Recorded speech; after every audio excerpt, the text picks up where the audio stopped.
ibadahnya seorang hamba kepada Allah tidak mengenal waktu dan tempat. Kapanpun, dimanapun, dia harus beribadah kepada Allah Subhanahu wa Ta'ala.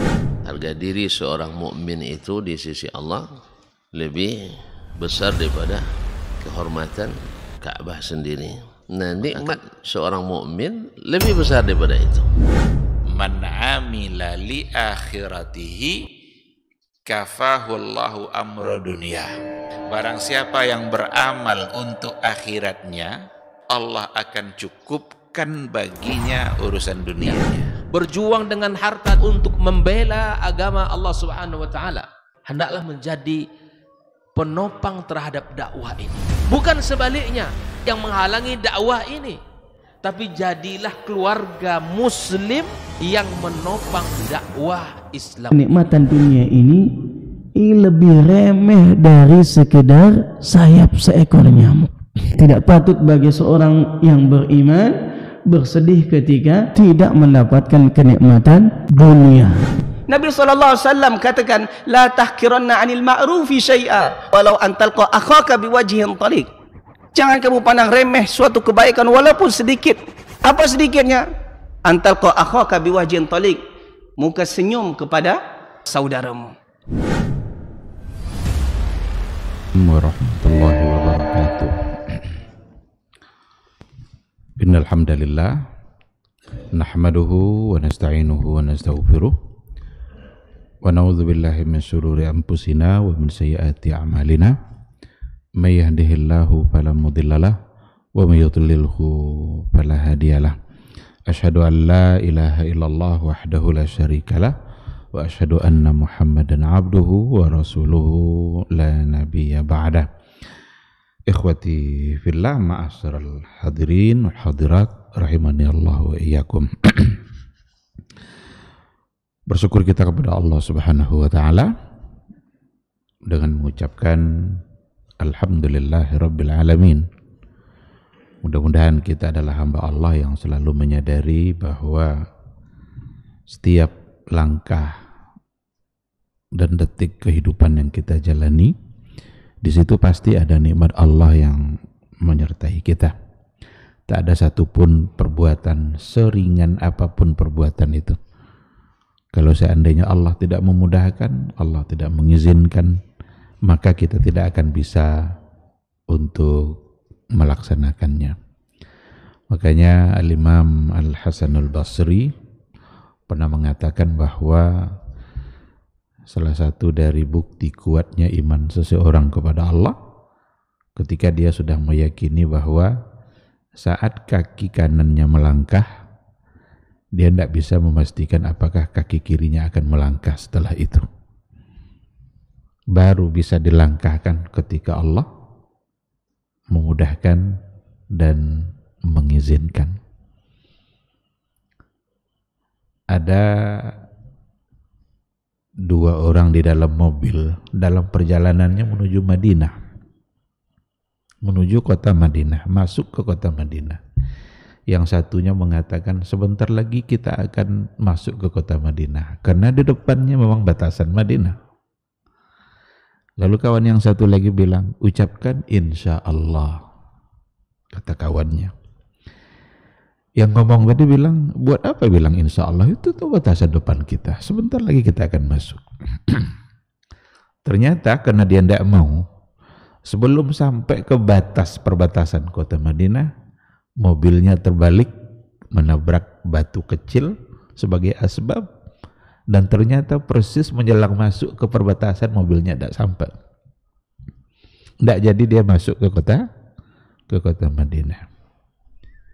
Oleh karena itu, ini yang harus kita sadari sebagai seorang hamba Allah.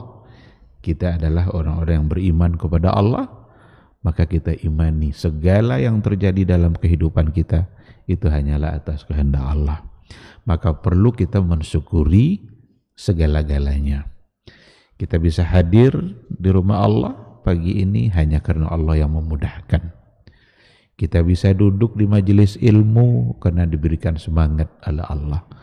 Kalaulah Allah tidak memudahkan, niscaya kita tidak akan sabar untuk duduk di majelis ilmu. Mudah-mudahan setiap kaki yang kita langkahkan ke rumah Allah membuat dosa-dosa kita terhapus dan sekaligus menambah kemuliaan kita di sisi Allah. Mudah-mudahan setiap majelis ilmu yang kita ikuti itu bisa menjadi wasilah untuk meraih kemuliaan yang sesungguhnya di sisi Allah Azza wa Jalla. Sama-sama kita juga harus berselawat dan salam untuk Rasul kita yang mulia Nabi Muhammad sallallahu alaihi wasallam. Allahumma salli ala Muhammad wa ala ali Muhammad. Mudah-mudahan kita semakin mencintainya, semakin merindukannya. Semoga kita dimudahkan Allah untuk tetap istiqamah berada di atas sunnahnya. Dengan harapan tentu saja di hari mahsyar kita termasuk orang-orang yang diizinkan oleh Allah untuk mendapatkan syafaat dan pertolongan dari beliau. Amin, amin ya rabbal alamin. Ikhwati fillah, ma'asyiral hadirin wal hadirat rahimani Allah wa iyyakum. Kembali kita lanjutkan kajian kita, kajian tauhid, kajian akidah melalui sebuah buku Syarah Al-Qawaid Al-Arba'. Kita melanjutkan apa yang sudah kita bahas pada malam, pada subuh yang sebelumnya terkait dengan syafaat. Dibagi dua syafaat itu oleh para ulama. Ada asy-syafa'atul manfiyah, ada asy-syafa'atul mutsbatah. Ada syafaat yang ditolak, yang dinafikan oleh Allah. Kalau dinafikan berarti tidak diterima dan tidak pantas untuk kita lakukan. Dan ada asy-syafa'atul mutsbatah. Ada syafaat yang memang ditetapkan oleh syariat dan itulah yang harus kita lakukan. Dan itu pula lah memang yang sesuai dengan syariat Islam, yang tidak bertentangan dengan akidah. Pembahasan ini sebagai kelanjutan dari kaidah yang kedua yang sudah kita bahas, bahwa sesungguhnya orang-orang jahiliyah dulu ketika mereka menyembah patung-patungnya, ketika ada di antara mereka menyembah matahari, ada yang menyembah api. Apa tujuannya? Apakah untuk meminta rezeki? Tidak, mereka yakin patung tidak bisa memberi rezeki. Apakah untuk meminta sesuatu bagi kehidupan dia? Tidak juga, karena dia tahu bahwa dia tidak bisa berbuat apa-apa. Lalu untuk apa? Litalabil qurba wasyafa'ah, untuk menjadikan sebagai wasilah untuk mendekatkan diri dan sekaligus untuk meminta syafaat agar dia nanti di hadapan Allah bisa memberikan syafaat. Maka perlulah dibagi-bagi, apakah meminta syafaat seperti itu merupakan sesuatu yang dibenarkan agama atau tidak. Yang pertama dulu malam subuh kemarin sudah kita bahas asy-syafa'atul manfiyah, syafaat yang dinafikan, ditiadakan. Saya sampaikan kembali, kata kuncinya adalah yang manfi itu, yang dinafikan itu adalah asy-syafa'atul lati nafahallahu fil Qur'anil Karim, syafaat yang dinafikan langsung oleh Allah di dalam Al-Qur'anul Karim. Dan syafaat itu adalah allati tutlabu min ghairillah, syafaat yang diminta dari selain Allah. Kalau seandainya diminta dari selain Allah, yutlabu min ghairillahi ma la yaqdiru alaihi illallah, meminta kepada selain Allah sesuatu yang memang tidak sanggup untuk memberikannya kecuali Allah. Itu yang salah. Apa mungkin itu terjadi? Mungkin, sangat mungkin. Di sini banyak diberikan contoh. Law waqafa rajulun amama darihin minal adriha, uqubatin minal qubab bakiyan rajiyan ya fulan as'aluka an tamunna alayya bil waladi waz dzurriyyah. Kalau ada seseorang waqafa rajulun, ada seseorang yang berdiri di depan kubur, di depan sesuatu yang dibangun, dibuat seperti kubah.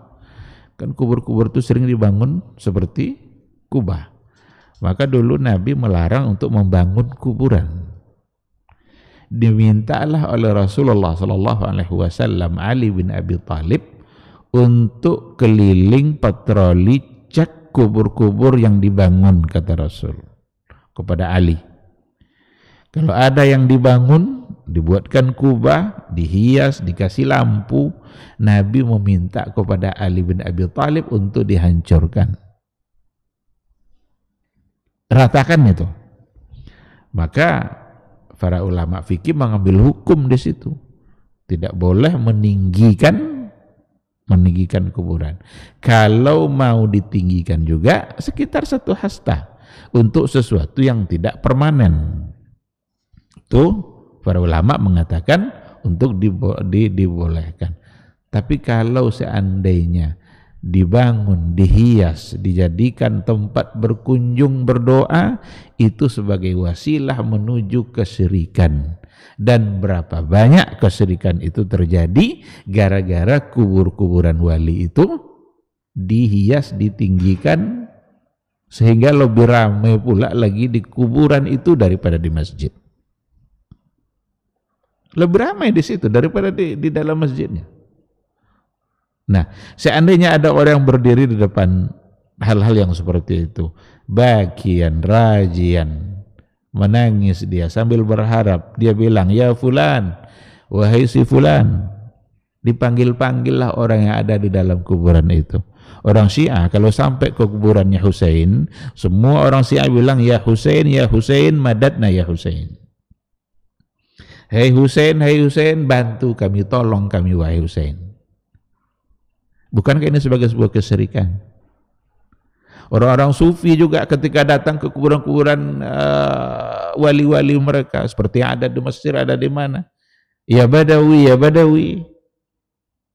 Bukankah dia sedang memanggil orang yang ada di dalam kuburan itu? Pantaskah mereka dipanggil seperti itu? Jawabannya tidak.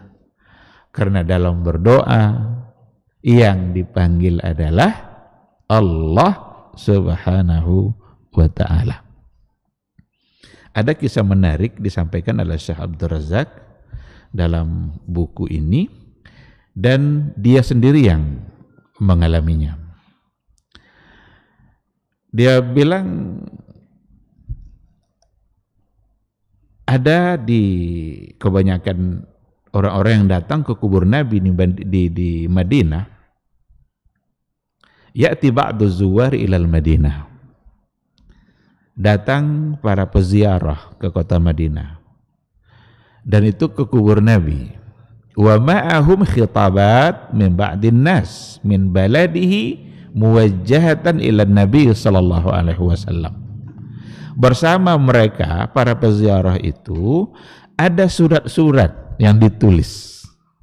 Jadi ditulis surat, dan juga ada surat-surat pesanan yang dia bawa dari kampungnya sendiri. Orang yang nitip, tolong sampaikan surat ini ke Nabi. Itu dalam bentuk tulisan. Muwajjahatan ilan Nabi. Di mana isi surat itu diarahkan dan ditujukan kepada Nabi. Kata beliau, "Ittala'tu ala syai'in minha." Saya baca sebahagian dari surat itu. Wa qara'tu min kalami ba'dihim. Saya baca di antara perkataan mereka di dalam surat itu, yaqul, berkata, ya Rasulullah, wahai Rasulullah, ya Sayyidi, ya Maulaya, ya Sayyidi, ya Tuanku, ya Maulaya. Ini kan bahasa-bahasa untuk pembesar, dan Nabi adalah, tidak ada lagi yang lebih besar daripada Rasul untuk makhluk. Dia yang paling mulia. Dipanggil, ya Rasulullah, ya Sayyidi, ya Maulaya, ana abdun kasirun mufakirun zalil. Saya ini adalah hamba Allah yang dhaif, yang lemah, yang hina, yang miskin. wa muhtajun, dan orang yang berharap, wa ana la'idhum bika wa multaji'un ilaik, saya datang berharap menyampaikan harapan itu kepada kamu. Yang dipanggil siapa tadi? Rasul. Ditulis secara tertulis. Fala tarudda talabi, maka jangan ditolak permintaan saya. Wala tarudda hajati, jangan ditolak hajat saya. Tsumma dzakara hajatahu, kemudian yang menulis menyebutkan hajatnya. Di antara hajatnya adalah zaujatan salihah, agar diberikan istri yang salihah, wa sakanan wasi'a, tempat yang luas, wa malan katsiran, harta yang banyak. Ini kan hajat-hajat manusia dalam kehidupan. Harta yang banyak, rumah yang luas, kendaraan, istri yang salihah. Itu isi dalam surat yang dia baca, yang ditujukan kepada Nabi SAW. Ada pula yang nitip untuk disampaikan surat itu.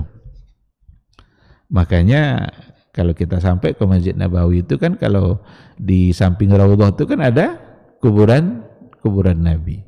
Dan kuburan Nabi itu kadang dijadikan pula alasan itu kan dibangun. Kuburan Nabi datar, tidak dibangun.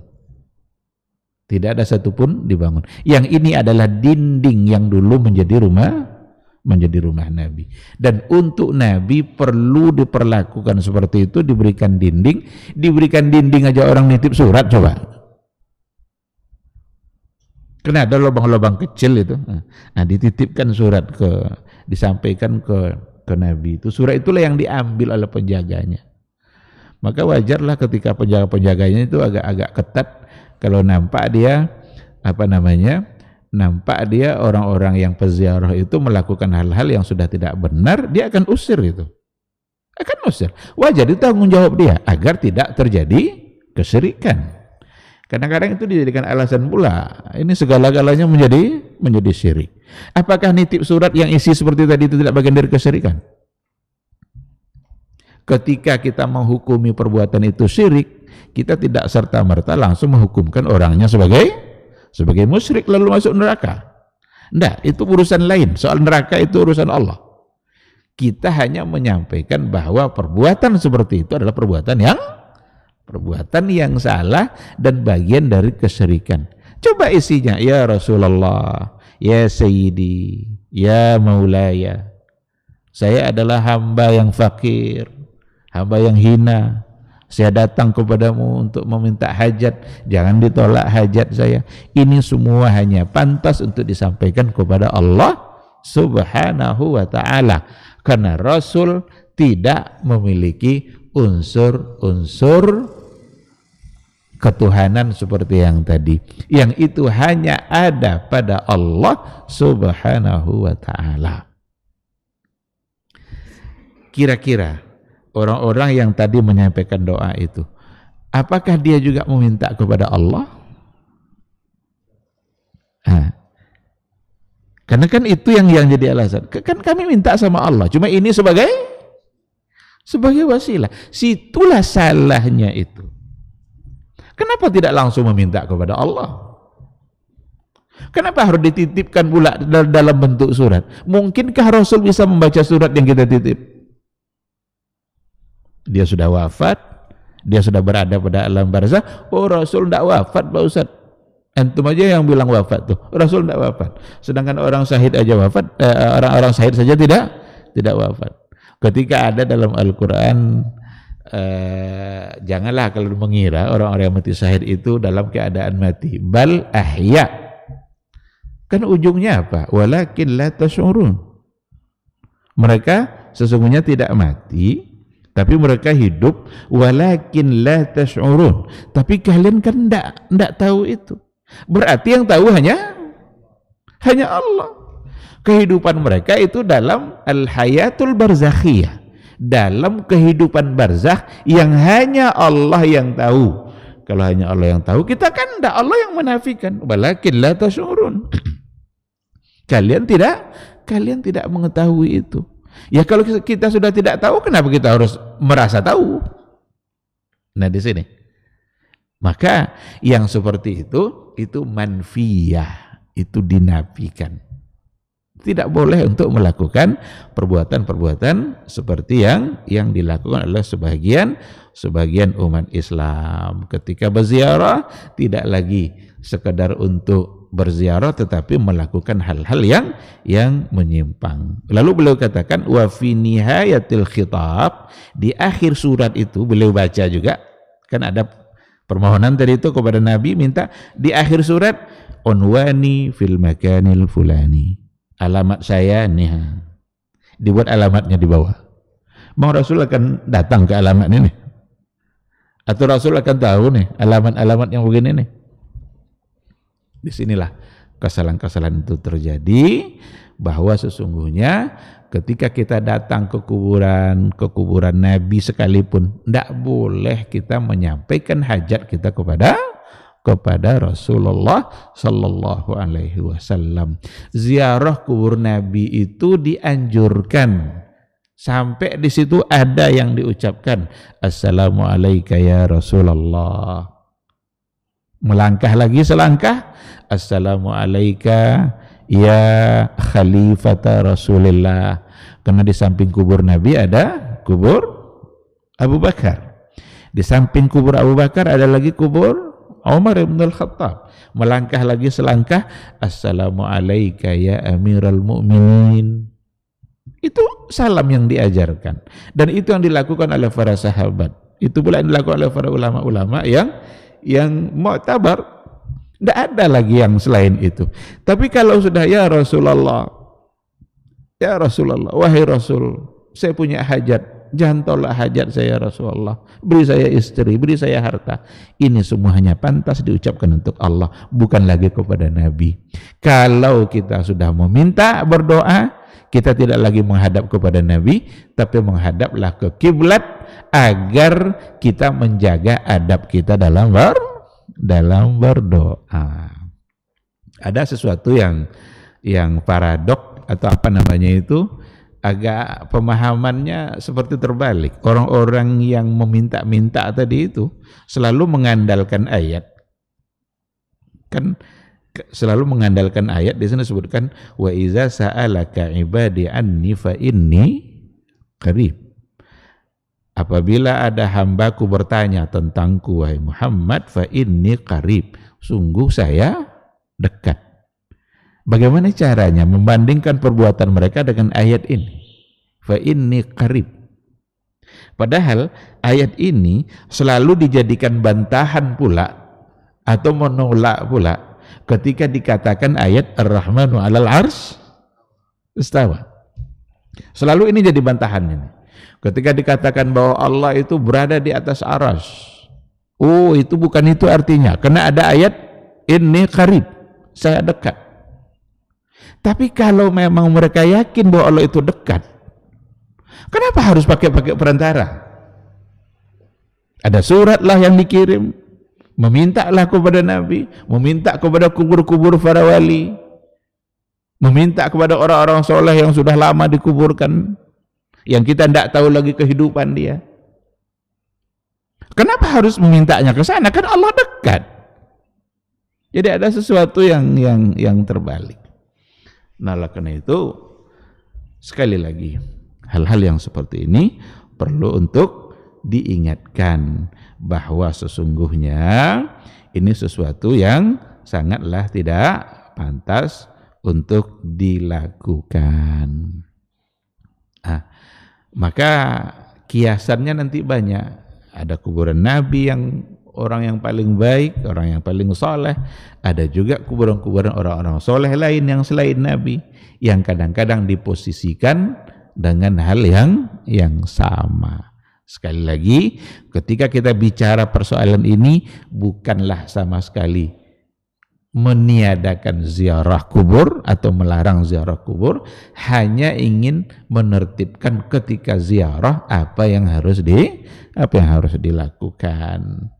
Nabi suka dia berziarah, datang dia ke Baqi', sampai di sana dia mendoakan Assalamualaikum ya ahlad diyar, Assalamualaikum ya ahlal kubur, as'alullah lana wa lakumul afiyah wa nahnu insyaallah bikum lahiqun. Semoga mendapatkan keselamatan, diampuni oleh Allah. Kami insya Allah menyusul. Selesai. Ambil iktibar, ambil ibrah. Segagah apapun manusia, pada akhirnya akan masuk kubur. Sekaya apapun orang hidup di dunia, pada akhirnya masuk kubur. Semegah apapun rumah orang dalam hidup di dunia ini, pada akhirnya yang tersisa hanya ukuran 2x1 paling besar. Walaupun di dunia hidupnya mewah, rumahnya bertingkat-tingkat, tapi pada akhirnya berujung di sebuah lubang yang hanya bisa untuk satu orang tidur. Itu yang harus diambil ibrah, tidak lebih dari itu. Kalau sudah salah guna, kalau sudah tidak lagi sesuai dengan yang dianjurkan, maka pastilah di situ akan ada penyimpangan demi penyimpangan, dan penyimpangannya fatal pula karena hubungannya adalah dengan kesyirikan. Baik, ikhwati fillah, itu yang pertama, yang terlarang, jangan lakukan yang seperti itu. Yang kedua, asy-syafa'atul mutsbathah. Asy-syafa'atul mutsbathah ay allati asbataha Allahu fil Qur'an. Syafaat yang memang diisbatkan, ditetapkan kebolehannya oleh Allah di dalam Al-Qur'anul Karim. Wahia, yaitu allati tutlabu minallah. Allati tutlabu minallah. Syafaat yang diminta memang dari Allah Subhanahu wa ta'ala. Syafaat yang diminta kepada Allah. Kita meminta syafaat itu kepada Allah. Kenapa harus mintanya kepada Allah? Karena Al-Quran bilang, Qul lillahi syafa'atu jami'an. Katakanlah wahai Muhammad, sesungguhnya syafaat itu semuanya milik Allah. Tidak ada syafaat yang bukan milik Allah. Faman arada ay yusfa' la budaya ya'zanallahu lahu. Siapa yang ingin diberikan syafaat, maka mestilah syafaat itu diizinkan oleh Allah Subhanahu wa ta'ala.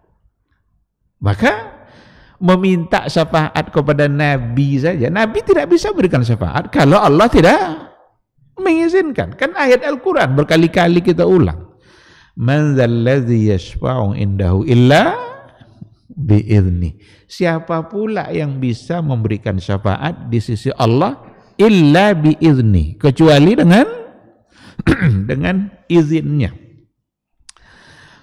Wa kam min malakin fis samawati la tughni syafa'atuhum syai'a illa min ba'di ay ya'zanallahu liman yasha' wa yarda. Ada dalam surah An-Najm ayat 26. Berapa banyak malaikat, kam min malakin fis samawat, di langitnya Allah, la tughni syafa'atuhum syai'a, syafaatnya tidak akan memberikan apapun, illa, kecuali mim ba'di ayyadzanallah, kecuali setelah diizinkan oleh Allah, liman yasha'u wa yarda, bagi siapa yang diinginkan oleh Allah, bagi siapa yang dikehendaki, dan bagi siapa yang diridai oleh Allah Subhanahu wa ta'ala.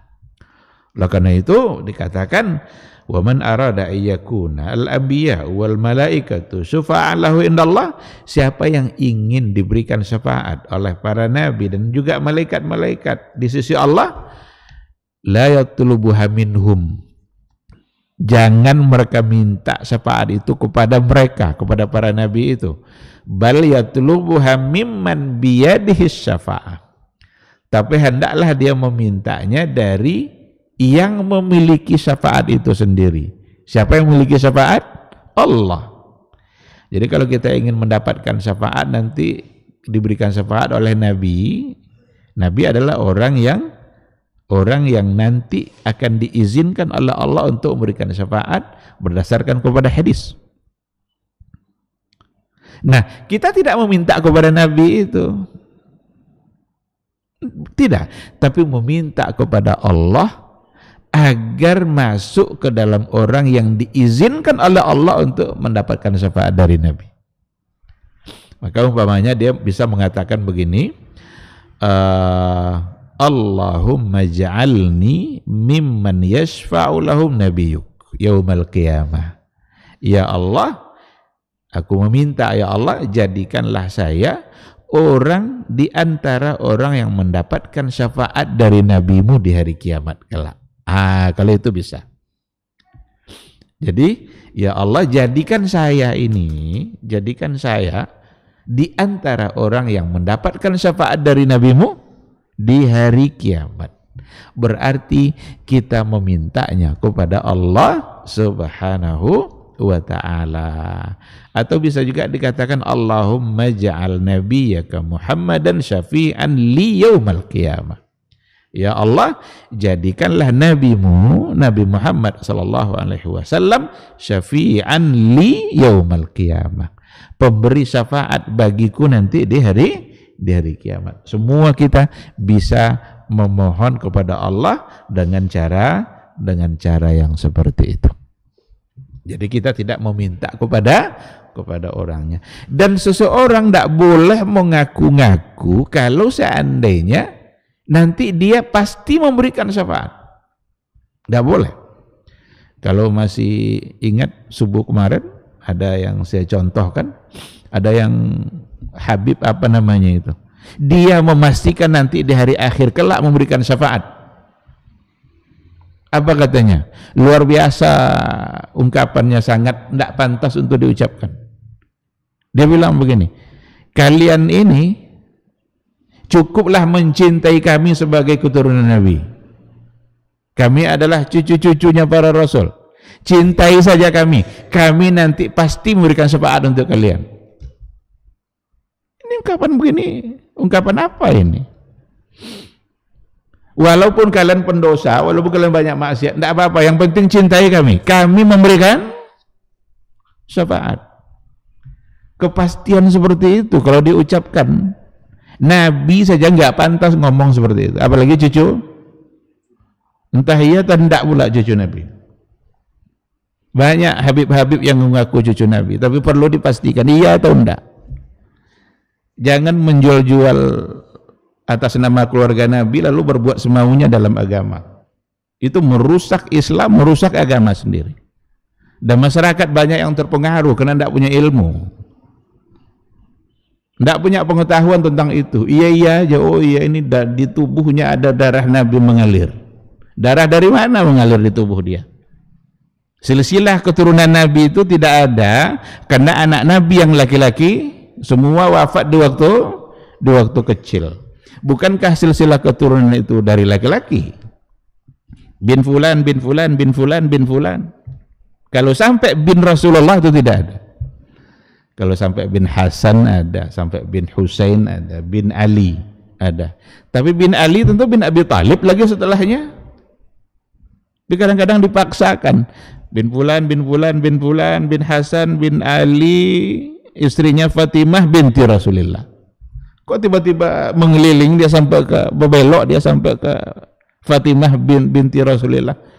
Supaya tersebut juga binti Rasulullah. Seharusnya enggak bin Ali bin Abi Thalib, bin Abdul Muthalib. Kan gitu, bin Hashim, bin Abdul Manaf. Itu seharusnya. Maka kalau silsilah dalam artian sampai birja kepada Nabi, enggak ada. Tapi kalau sampai pada keluarga besar Nabi, ya bisa saja. Mungkin saja. Dari keluarga besar ya bukan keturunan dia, tapi dari keluarga besar. Ya bisa saja dari Abdul Manafnya kan, terus dia ke ujung. Nah banyak sekarang ngaku-ngaku seperti itu. Kami nanti pasti memberikan syafaat kepada kalian. Nah, jangan ucapkan kata-kata seperti itu. Tidak akan ada yang bisa memberikan syafaat itu kecuali kalau diizinkan oleh Allah Subhanahu wa ta'ala. Al-Quran saja yang sudah kita baca, Nabi mengatakan yasfa'ani, Quran dan puasa itu yasfa'ani yaumal qiyamah, akan bisa memberikan syafaat nanti bagi pembacanya, bagi pelaksananya di hari kiamat. Tapi di ujung itu apa? Di ujung hadisnya apa? Al-Quran itu nanti minta izin kepada Allah agar dia jadi syafaat. Itu amalan kita. Kan ada hadisnya kan? Puasa nanti akan menghadap kepada Allah dan dia ngomong, ya Rabbi mana'tuhu anit ta'am. Ya Rabb, saya telah menghalanginya untuk makan, untuk minum. Dia berpuasa gara-gara saya. Lalu apa kata puasa? Fasyafi'ni fihi, maka jadikanlah saya hari ini syafaat bagi dia. Kan minta izin namanya tuh. Memohon dia. Al-Quran juga begitu. Bacaan Quran kita nanti meminta kepada Allah, saya telah halangi dia untuk tidur, gara-gara saya dia tidak melakukan hal yang lain untuk membaca saya. Fasyafi'ni fihi, jadikan saya hari ini syafaat bagi dia. Maka man dzalladzi yashfa'u indahu illa biizni, siapa pula yang bisa memberikan syafaat di sisi Allah tanpa izin Allah? Orang-orang yang mengaku-ngaku hari ini pasti nanti memberikan syafaat, berarti dia menentang firman Allah ini, karena tidak ada kepastian itu kecuali atas izin Allah. Dan orang-orang yang diizinkan oleh Allah untuk memberikan syafaat itu mukarram. Mukarram itu apa artinya? Wasyafi' mukarramun bisyafa'ah. Dia dimuliakan dengan diberikan izin untuk memberikan syafaat itu. Maka Nabi kita, Nabi Muhammad SAW, ketika nanti diizinkan untuk memberikan syafaat, dia mukarram. Dia dimuliakan oleh Allah, karena memang dialah yang paling mulia, dialah yang pantas. Wal masyfu'u lahu, sementara orang yang diberi syafaat, nah, jadi ada yang memberi atas izin Allah, ada yang diberi atas izin Allah tadi itu. Yang diberi wal masyfu'u lahu man radiyallahu qawlahu wa amalah, adalah orang-orang yang diridhai oleh Allah perkataannya dan amalannya ba'dal izni, setelah izin. Itu yang ayat tadi itu, mim ba'di ayyadzanallahu liman yasha'u wa yarda. Tidak akan ada bisa memberikan syafaat dan mendapatkan syafaat kecuali setelah diizinkan oleh Allah, liman yasha' wa yarda, bagi siapa yang dia kehendaki dan bagi siapa yang dia ridai. Berarti ketika kita diizinkan untuk mendapatkan syafaat itu, berarti Allah meridai amalan kita dan meridai perkataan kita. Maka berdoalah terus agar kita menjadi orang-orang yang dikehendaki Allah untuk mendapatkan syafaat. Berdoa terus agar amal kita diterima oleh Allah, karena kita tidak bisa memastikan apa amal kita yang sudah diterima oleh Allah. Maka Umar bin Khattab itu, coba sekeliber Umar bin Khattab, dia ngomong begini, seandainya saya tahu ada di antara amal saya yang pasti diterima oleh Allah, hari itu saya siap mati, katanya. Jadi kalau seandainya saya tahu ada amal yang pasti diterima oleh Allah, umpamanya sholat saya, haji saya, puasa saya pasti diterima oleh Allah, saat itu saya siap mati, karena sudah ada yang pasti diterima oleh Allah. Karena kalau sudah pasti diterima, berarti Allah sudah ridhai. Kalau Allah sudah ridha, maka Allah akan izinkan untuk mendapatkan syafaat. Jadi persoalan syafaat ini bukan persoalan sepele. Dalam kajian akidah, syafaat itu bagian dari pembahasan yang perlu untuk dituntaskan, karena syafaat hanyalah milik Allah jami'an, semuanya. Takkan ada satupun syafaat yang diberikan kecuali kalau sudah diizinkan oleh Allah Subhanahu wa ta'ala. Ketika Allah tidak mengizinkan, tidak akan tercapai. Saya sebutkan di sini ada satu riwayat dalam Sahih Bukhari menceritakan Nabi Ibrahim yang ingin memberikan syafaat kepada ayahnya.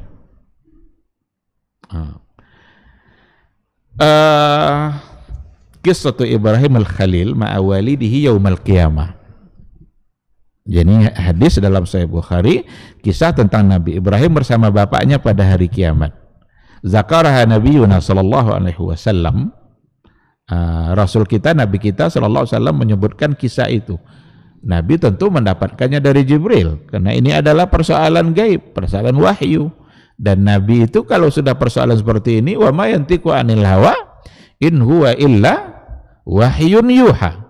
Nabi kalau ngomong itu bukan karena keinginan pikiran dia, hawa nafsunya, tidak ada lain kecuali hanya wahyu. Apa kata Rasul? Yalqa Ibrahimu abahu Azar yaumal qiyamah. Ibrahim bertemu dengan bapaknya Azar pada hari kiamat. Disebutkan di sini bapaknya Azar. Seperti ada dalam Al-Quran. Karena ada yang memperdebatkan apakah Azar itu bapaknya atau pamannya. Kita tidak membicarakan itu, tapi dalam hadis ini yalqa Ibrahimu abahu Azar. Ibrahim bertemu dengan bapaknya bernama Azar pada hari kiamat. Wa ala wajhi Azar qataratun wa ghabarah. Di wajah Azar itu apa? Debu hitam. Fayaqulu lahu Ibrahim. Lalu berkata Ibrahim kepadanya, alam aqul laka la ta'sini? Bukankah dulu saya katakan kepadamu jangan durhakai saya?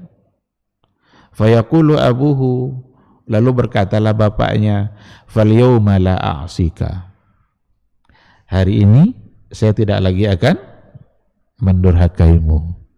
Tapi bermanfaatkah kata-kata itu di hari itu? Tidak. Jangankan di hari kiamat, di detik-detik kematian aja seperti Fir'aun, Allah sudah tidak menerima taubatnya. Karena taubat itu harus dilakukan qabla ayyu gargar, qabla al-gargarah. Sebelum nyawa sampai di sini, taubatlah. Kalau sampai situ, Allah tak terima lagi. Seperti Fir'aun. Ini bapaknya bilang, "Falyawma la a'sika." Hari ini saya tidak akan mendurhakaimu lagi. Fayaqulu Ibrahim. Lalu Nabi Ibrahim berkata, "Ya Rabbi, wahai Rabbku, innaka wa'adtani alla tukhziyani yawma yub'atsun." Engkau pernah menjanjikan kepada saya untuk tidak menghina saya pada hari dibangkitkan. Fa ayyu khizyin akhza min abi al-abad. Kehinaan apa lagi yang lebih hina bagi saya ketika saya jauh dari bapak saya? Dia di surga, bapak di neraka. Itulah yang sangat hina bagi saya. Maka Nabi Ibrahim ingin memberikan syafaat itu agar ayahnya diberikan keampunan dan lain sebagainya. Fayaqulullahu ta'ala, maka Allah Ta'ala berkata, inni haramtul jannata 'alal kafirin. Saya mengharamkan surga bagi orang-orang kafir. Saya mengharamkan surga bagi orang-orang kafir. Artinya, orang-orang yang dulu menolak akidah yang dibawa oleh Nabi Ibrahim, termasuk ayahnya, berarti dianggap sebagai orang yang kufur. Haramtul jannah 'alal kafirin. Saya haramkan surga bagi orang-orang kafir. Tsumma yuqalu, lalu dikatakan kepada Ibrahim, ya Ibrahim, ma tahta rijlaik. Wahai Nabi Ibrahim, coba pandang ke bawah, apa yang ada di situ? Di bawah kakimu. Fayanzur, lalu ia melihat, fa idza huwa bidhikhin multatih. Ketika ia pandang ke bawah, ternyata di situ ada binatang buas, ada yang menerjemahkan anjing hutan yang ganas, multatih, tapi dia kotor, badannya kotor. Fayu'khadhu biqawaimihi fayulqa finnar. Maka diambillah kakinya binatang buas tadi, anjing hutan yang buas itu, fayulqa finnar, lalu dilemparkan ke dalam neraka. Ini Nabi Ibrahim terhadap ayahnya. Berarti anak dengan ayah bisa memberi syafaat kalau Allah tidak mengizinkan? Tidak. Oleh karena itu, hubungan kekeluargaan dengan Nabi tidak bermanfaat apapun di akhirat.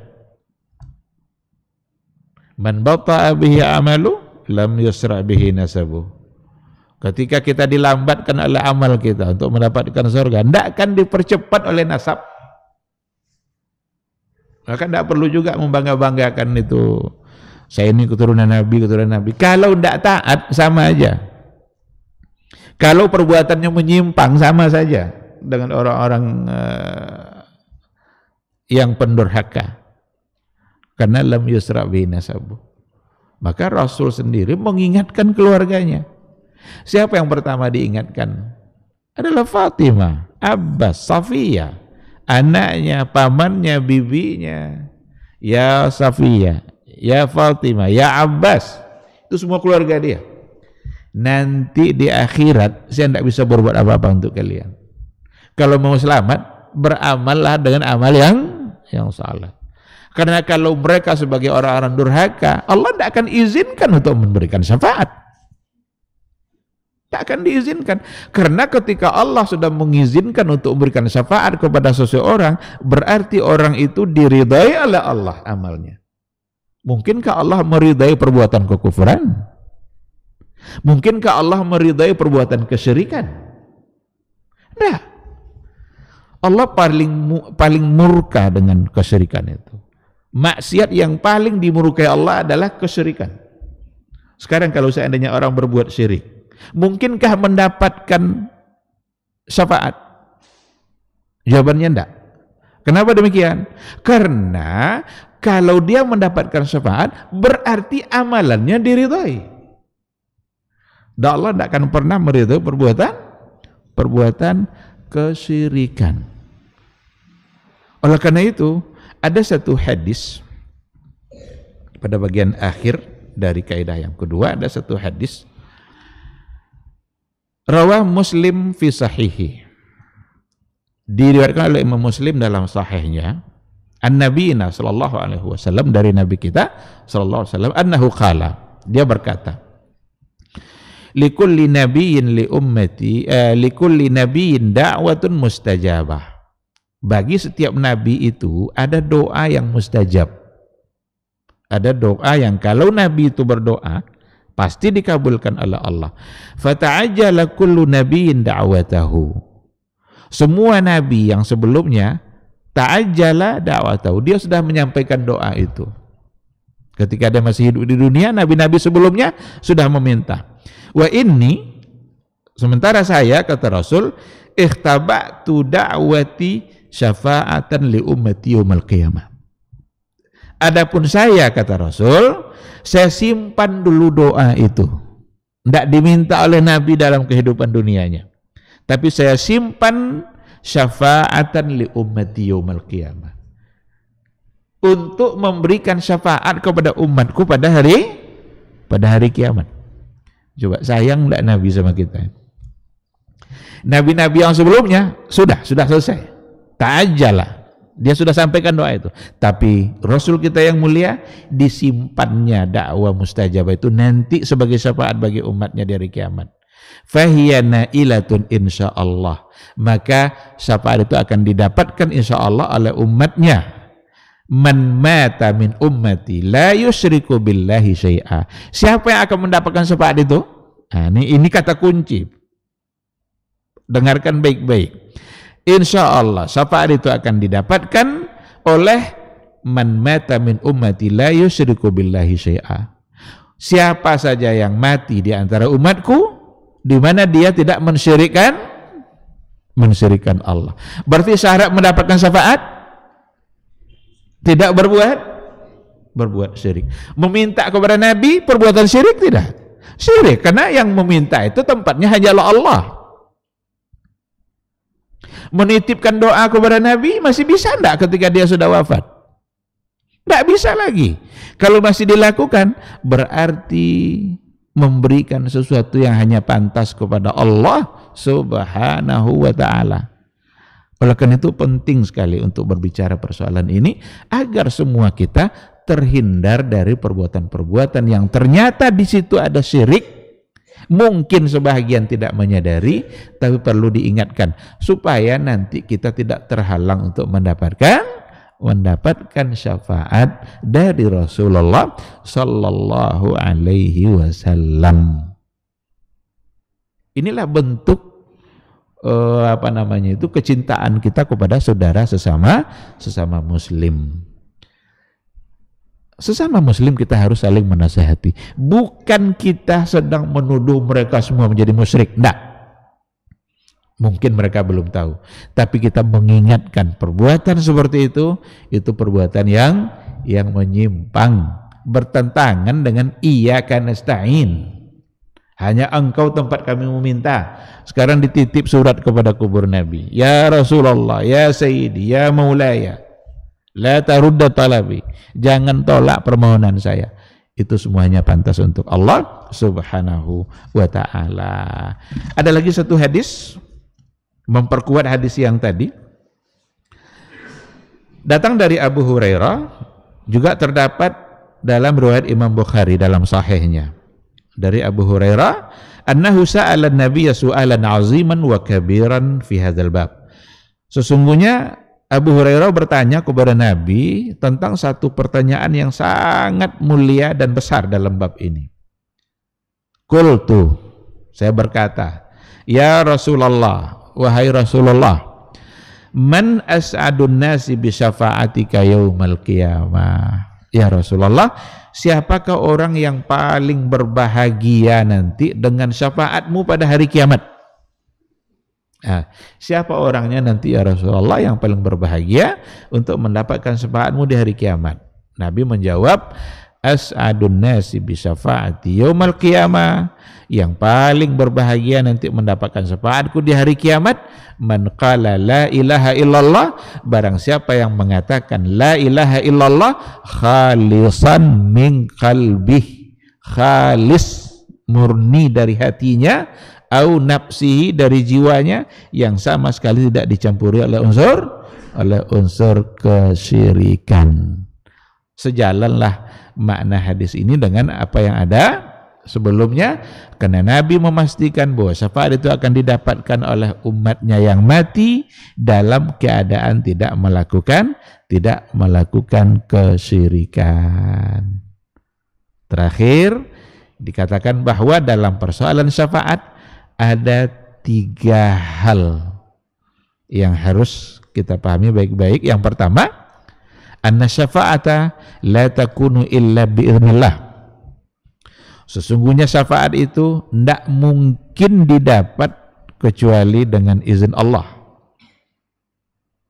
Dan tidak mungkin ada orang yang memberikan syafaat kecuali Allah yang mengizinkan. Yang kedua, anna syafa'ata la takunu illa amman radiyallahu an qawlihi wa amali. Sesungguhnya syafaat itu tak mungkin diberikan kecuali orang yang diridai oleh Allah amalannya dan perkataannya. Kalau dia sudah mendapatkan syafaat, berarti Allah meridainya. Dan yang ketiga, annallaha la yarda illa an ahli tauhid.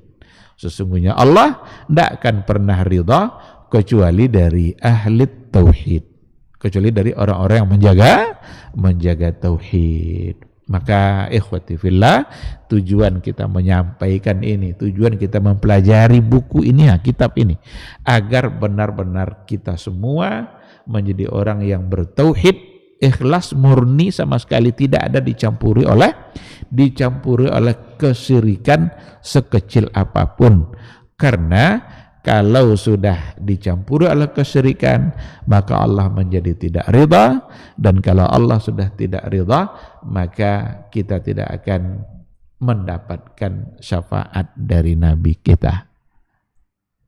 Ma'asyiral hadirin wal hadirat, rahimani Allahu wa iyyakum. Ini mungkin yang bisa kita sampaikan pada pagi hari ini. Mudah-mudahan ada manfaatnya insyaallah. Dan kita lengkapkan pertemuan kita dan bertanya jawab. Kalau seandainya ada yang perlu untuk didiskusikan, dipersilakan. Kalau enggak, kita tutup. Ya, silakan.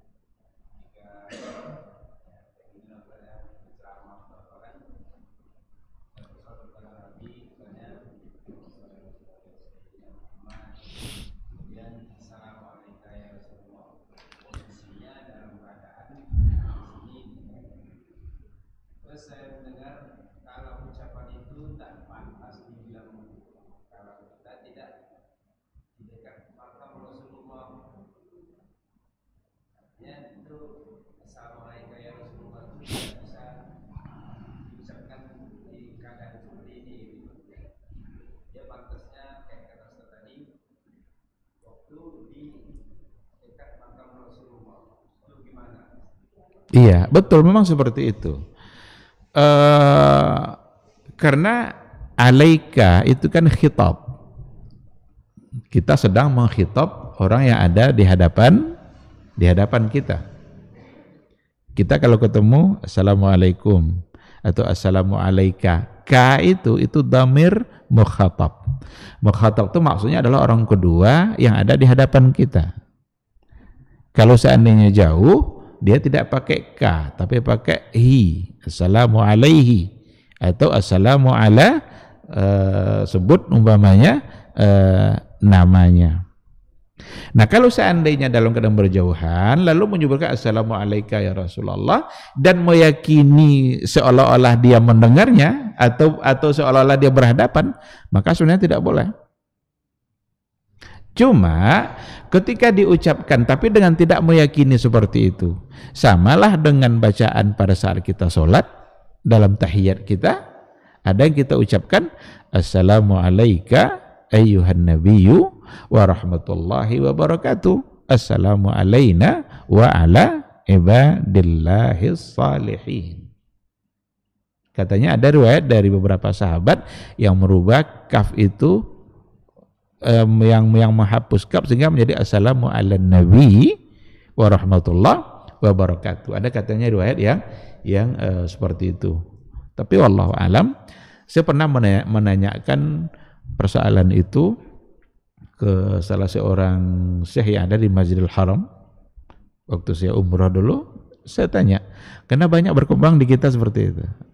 Pertanyaan saya ya, apa hukumnya kalau seandainya kita mengucapkan seperti itu, assalamualaikum ya Rasulullah. Dia mengkiaskan ucapan seperti itu, kalau seandainya memang seperti yang kita ucapkan saat kita sholat, maka katanya tidak mengapa. Kalau kita ucapkan sebagaimana kita mengucapkannya, kan kita dalam sholat kita, assalamualaikum. Tapi apakah ada di pikiran kita bahwa kita sedang mengkhitab Nabi? Tidak. Kita hanya sedang membaca bacaan yang memang dulu diajarkan dalam bertahiyat, dalam kita sholat.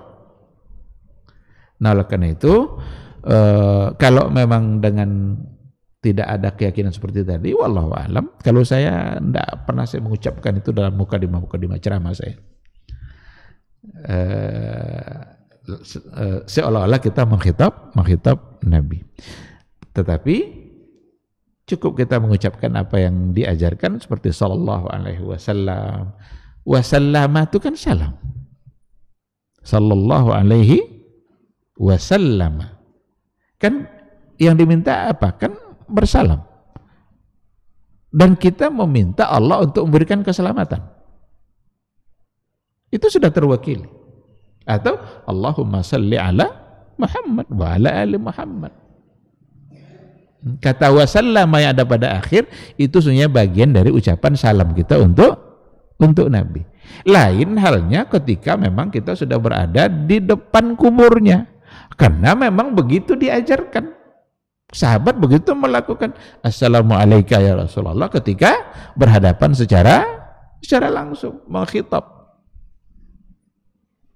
Bahkan kepada Abu Bakar pun assalamualaikum ya khalifata Rasulullah. Sekarang kita di sini, boleh tidak kita katakan assalamualaikum ya Abu Bakar? Kan enggak kan? Tapi kalau sudah di depan kuburnya saat berziarah, Assalamualaikum ya Amirul Mukminin. Kita mendoakan. Karena memang kaf itu dhamirul khitab. Mukhatabah. Orangnya ada di hadapan kita. Gitu. Maka wallahu alam sudah banyak yang melakukan hal yang seperti itu, tapi saya masih menahan lidah saya untuk membiasakan ucapan seperti itu dalam mukadimah kajian.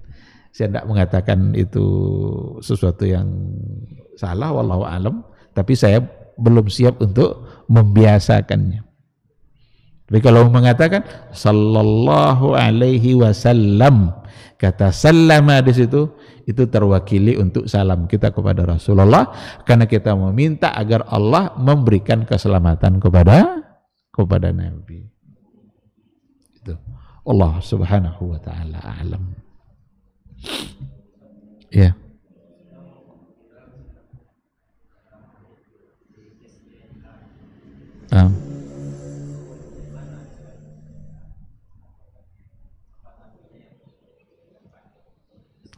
Wallahu alam, saya enggak tahu detailnya persoalan seperti itu di tes DNA-nya, tapi katanya banyak yang menolak itu untuk dites.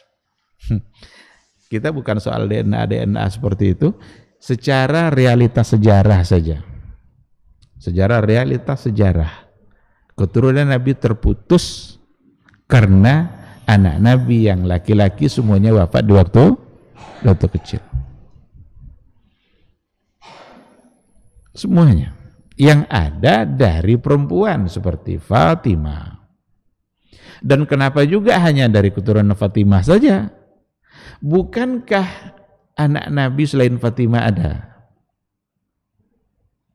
Apa? Ruqayyah, Ummu Kulsum. Ruqayyah ini nikah dengan Utsman bin Affan. Punya anak satu namanya Abdullah. Kenapa tidak disentuh-sentuh nih keturunan yang bagian-bagian Ruqayyah ini? Dari Ummu Kulsum kalau nggak salah Utsman tidak ada keturunannya. Tapi dari Ruqayyah Abdullah. Kenapa tidak ini disentuh-sentuh? Maka persoalan-persoalan Ahlul Bait itu rata-rata itu isu Syiah, itu dari Syiah. Syiah yang memang dulu mendewa-dewakan Ali, sehingga yang mereka perjuangkan hanya keturunan Ali. Apakah Rasul tidak punya keturunan yang lain? Kok hanya Ali Fatimah saja? Yang tadi kok tidak disebut-sebut. Utsman bin Affan khalifah juga. Istrinya putri Rasul juga. Dua lagi putri Nabi yang menjadi istrinya Utsman bin Affan. Ali cuma satu putri Nabi yang jadi istrinya. Kenapa Ali yang diagung-agungkan? Kenapa bukan Utsman? Utsman oleh orang Syiah malah masuk neraka. Itu tiga khalifah pertama itu Abu Bakar, Umar, Utsman, ini min ahlin nar. Ini ahli neraka semua ini. Karena perampas kekuasaan. Oleh karena itu, isu-isu cinta Ahlul Bait, keturunan Nabi, itu dari Syiah, dipastikan dari Syiah. Karena dari dulu isunya seperti itu. Bukan kita tidak mencintai keluarga Nabi, siapa yang tidak mencintai keluarga Nabi? Tapi cintailah dengan jujur. Dan jangan dibatasi keluarga Nabi hanya 5 orang saja. Orang Syiah batasi 5 saja. Rasul, Fatimah, Ali, Hasan, Hussein. Selain itu tidak ada. Apa itu aja yang keluarga Nabi? Yang Ahlul Bait apa itu aja? Kira-kira istri Nabi Ahlul Bait enggak? Istrinya lah yang Ahlul Bait itu. Ahlul Bait itu kan serumah. Ahli Bait. Bait kan artinya rumah. Tapi kenapa Aisyah oleh orang-orang Syiah itu perempuan yang paling jahat? Masuk neraka. Itu ada itu ungkapan ulama-ulama Syiah itu. Apa katanya? Aisyah mu'allakun finnar ta'kulul jiyaf. Ungkapan mereka. Aisyah itu digantung dalam neraka sambil makan bangkai.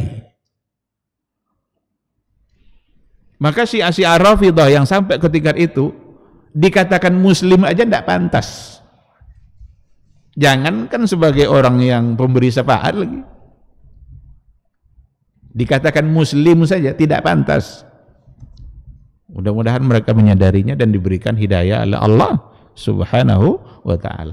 Sekarang Syiah mendapat tempat di Indonesia ini. diberi panggung tanpa disadari. Karena banyak kesamaan-kesamaan amaliyah sebagian orang-orang Indonesia dengan Syiah, maka gampang diterima. Itu kan berdoa-doa di kubur-kubur apa selanjutnya, itu kan tradisi Syiah yang juga sesuai dengan sebagian orang Indonesia. Maka ketika kita menyalahkan perbuatan itu gencar sekali itu yang menghadangnya itu. Wallahu alam, entah siapalah orangnya. Tapi kalau kita mengatakan itu satu hal yang salah, itu akan mendapatkan pertentangan yang luar biasa, macam-macam tuduhannya. Karena banyak kepentingan yang kena di situ.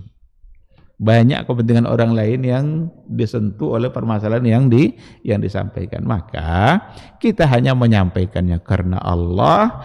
Sebagai saudara sesama muslim, kita perlu saling menasehati, bukan untuk menghina, bukan untuk menertawakan, bukan untuk menuduh masuk neraka. Enggak, kita kalau bisa jangan ada kita yang masuk neraka.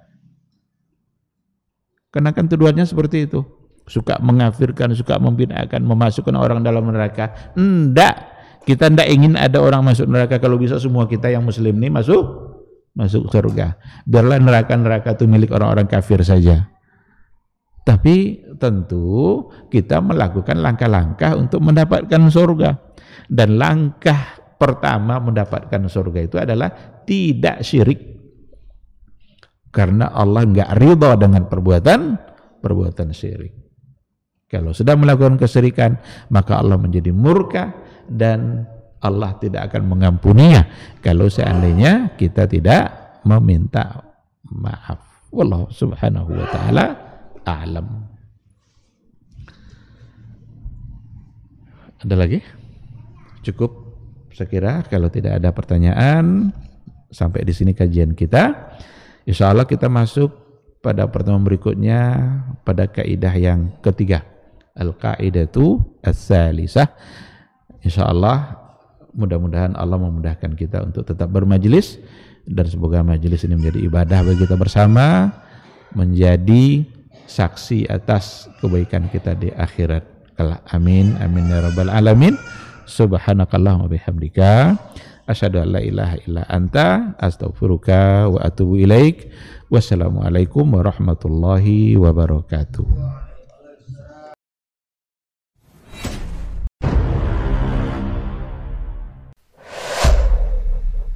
Dunia dan seisinya ini bagi Allah tak sama nilainya dengan sebelah sayap lalat.